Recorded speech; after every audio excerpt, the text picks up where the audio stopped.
ఈ అవతారాల్లో 21 అవతారాలని అంశావతారములు అంటారు. ఈ అంశావతారాలతో ఉన్నటువంటి అవతారాలు 21లో నారదుడు, సనక సనందనాథులు, వేదవ్యాసుడు, కపిలుడు, దత్తాత్రేయుడు, వృషభావతారం, ఇవన్నీ అందులోకి వస్తాయి. ఇంకా కృష్ణుడు అవతారం కాదు, కృష్ణస్తు భగవాన్ స్వయం డైరెక్ట్ గా భగవంతుడే దిగి వచ్చేశాడు. వీటిల్లో అంశావతారం అయినప్పటికీ షోడశ కళలతో వచ్చిన అవతారం రామావతారం. అందుకే రామావతారానికి కృష్ణావతారానికి ఉన్నటువంటి ప్రాశస్త్యం ఆ 2 అవతారాల్లో ఏర్పడినటువంటి గుడులు ఇంక దేనికి ఉండవు. అంత ప్రాశస్త్యం ఇంక దేనికి ఉండదు.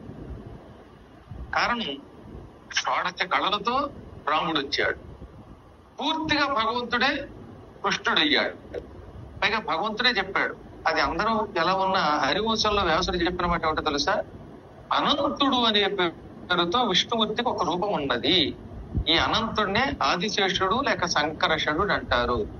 సంకర్షణుడితో కలిసి అవతరిస్తే ఆయన ఎక్కువ కీర్తి పొందుతాడు, భూమి మీద ఎక్కువ కాలం ఉంటాడు. సంకర్షణుడు లేకుండా వస్తే ఎక్కువ కాలం ఉండడు అన్నారు. అందుకే మీకు వరాహావతారం ద్వారా, మత్స్యావతారం ద్వారా ఇవన్నీ వస్తాయి, ఎక్కువసేపు వెళ్ళిపోతాయి. నరసింహావతారం ఆ పని అయ్యాక వెళ్ళిపోతుంది. గుళ్ళలో ఉంటాడు ఆయన, గుడులలో ఉంటాడు, గొడులలో ఉంటాడు. మీరు ప్రార్థిస్తే వాడి ప్రత్యక్షం అవుతాడు. కానీ భూమి మీద ఎక్కువ కాలం లేడు. అవతారం చాలించుకుని వెళ్ళిపోయాడు ఆయన. ఏదో క్షేత్రాల్లో వెలిచాడు తప్ప. కానీ ఒక్క రామావతారం, కృష్ణావతారం ఎక్కువ కాలం ఉన్నాయి. రాముడైతే 11,000 సంవత్సరాలు పరిపాలన చేశాడు. జీవితకాలం గురించి వ్యాసుడు చెప్పలేదు, వాల్మీకి చెప్పలేదు.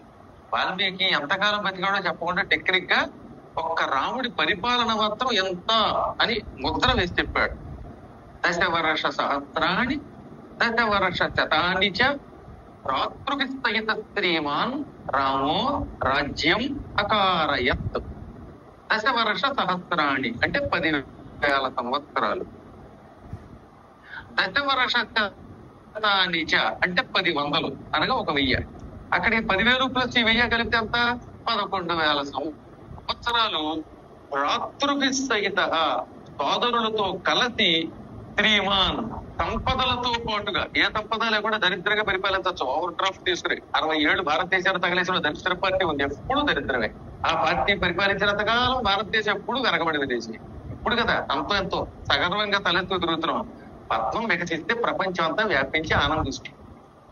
పద్మం ఉంటే అందులోంచి మకరందం వస్తుంది, తేనె వస్తుంది. అందుకే పద్మం భారతదేశం నుంచి అమెరికా వరకు వచ్చి పురాణం చెబుతోంది. ఆ పద్మం రేపు 4వ తారీఖు నాడు దశ దిశలా కీర్తి పొందబోతుంది.